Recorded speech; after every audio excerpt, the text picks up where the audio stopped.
Hi, I'm Kayla Ann and I am author of Well of Dreams, and I am going to be doing a reaction video to reading my own book.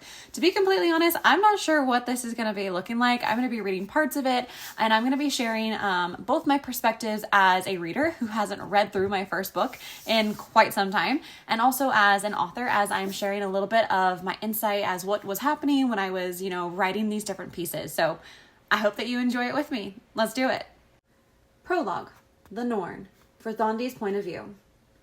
In the days before the end, mankind dwelled in madness. I'm gonna be honest, I still really like that line.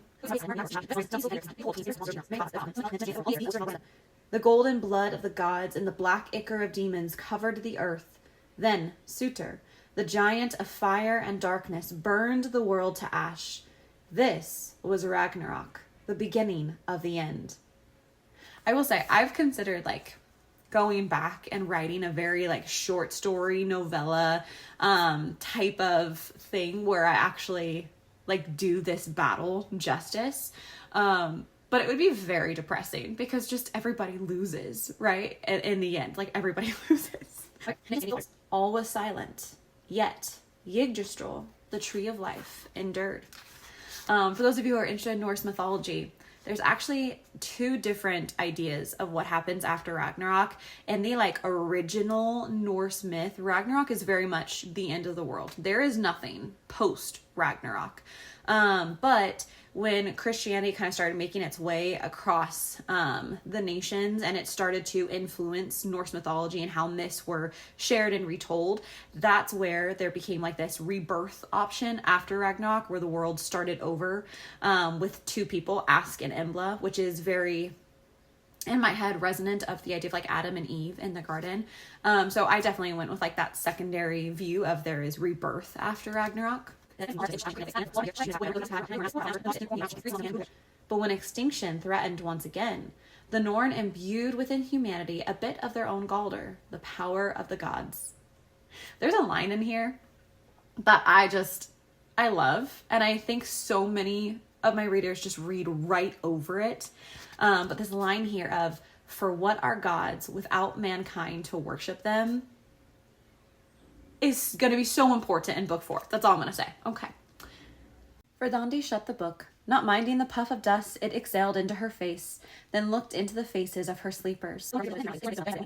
Besides, the stories reminded Verdandi of the Golden Era, when mankind had truly revered the gods, as they should, as they would again one day. Verdandi just always has something that she's planning. I love Verdandi. In my original drafts of this book that I wrote 15 years ago, it didn't have this Norse mythology element. It definitely didn't have Verdandi, and she is one of my favorite additions to this book because she is such a plotter behind the scenes. For all of Earthder's grand stories, it was Verdandi who held the power of the runes. So it's definitely this idea, okay, that the different Norn have different powers, right? So Earthder has her stories. She records the past. Verdandi is the present, right? And she holds the power of the runes and this ability to give these powers to the mortals.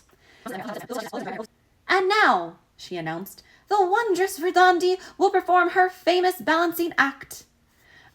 I love that this is her first line, because to me, it encompasses her character so completely. She is a performer. She wants the attention. She wants the worship, right? She wants the love of her audience, of the mortals.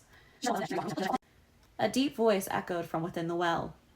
They cannot see you, Verdandi. Verdandi squeaked and nearly toppled over the side.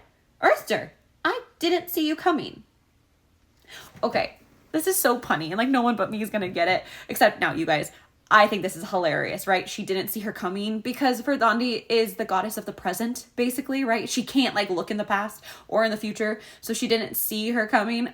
I know. It's just, I find myself funny. Satisfied with her work, Verdandi returned the sleeper's hands, now properly intertwined. There, they look much happier now. Verdandi is basically the first shipper of the entire series. She's already shipping these two characters together, and she's yes, they belong together. As a representative, as fate itself, I'm saying that they belong together. From the depths of the well, the voice spoke again, this time no louder than a sigh. We must send them back. Let us see if they can change fate's design. All right, well, if that was enjoyable for you, let me know, because I am happy to continue doing this, and I'll kind of do, I guess, the same thing for every chapter. I'll read it, I'll share my tidbits, and then maybe if some of my readers actually want to come on and join me and we can read this together live, and you could give me any of your comments that you were reading too, let me know. Comment below, DM me, and maybe we'll get to do this together.